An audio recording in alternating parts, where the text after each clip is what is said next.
ඔබත් පාසල් යන දරුවෙක් නම් මේ චිත්‍රපට බැලීමෙන් වළකින්න. මොකද ඔබව මිනීමැරුමකට චූදිතයෙක් වෙන්න පුළුවන්. විනාඩියෙන් නඩු තීන්දුවක් මේ සේයා සදෙව්මි ඝාතනය.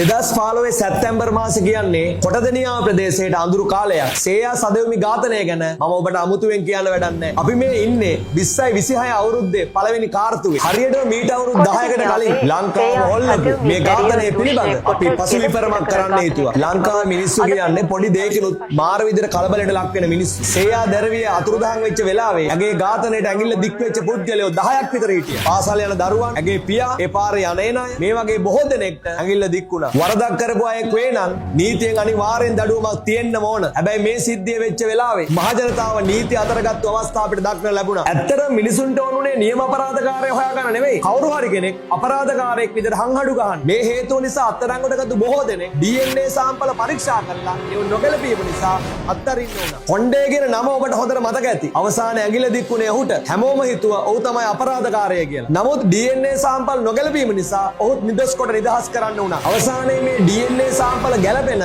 එක සැකකරුවෙක් පොලිසියට හොයාගන්න පුළුවන් වෙනවා. ඉලන්දාරි කේඩිගේ සමන්ජයලත් හෙවත් කොණ්ඩේගේ මල්ලි DNA සාම්පල ගැලපුණු එකම පුද්ගලයා මේ මරණය අපරාධකරු ලෙස ඔහුට මහාධිකරණයේ අධිචෝදනා ගොනු කරනවා. තීන්දුව ප්‍රකාශයට පත් වෙනවා මරණ දඩුවම සමග වසර 60ක බරපතල වැඩ සහිත සිර දඩුවම රුපියල් 45000ක දඩයක්. දඩේ නොගවන්නේ නම් තවත් වසර 3ක සිර දඩුවම. වැදගත්ම දේ ඒක නෙවෙයි. මේ නඩුව විභාග කරන්නේ ගරු මහාධිකරණ විනිසුරු චම්පා ජානකී රාජරත්න මහත්මිය. එතුමිය නඩු තීන්දුව ලබා දෙන්නට කලින් විශේෂ ප්‍රකාශනයක් කරනවා. දරුවන් පිළිබඳ සැලකිලිමත් වීම වගේම දරුවන් එක්ක මීට වඩා සමීපව කාලය ගත කරා නම් මෙන්න මේ වගේ දේවල් වළක්වා ගන්න පුළුවන්කම තිබුණා කියලා එතුමිය ප්‍රකාශ කරා. මම මේ වීඩියෝ එක බලන දෙමව්පියන්ටයි කියන්නේ දරුවන් කියන්නේ සම්පතක්. ඒ සම්පත ඔබට ලැබිලා තියෙනවා. ඒ සම්පත රැක ගැනීම ඔබේ යුතුයකම. විනාඩියෙන් නඩු තීන්දුවක් ඊළඟ එපිසෝඩ් එක එනකම් අපි ෆලෝ කරලා තියාගන්න. මම සමීර එදිරිසිංහ.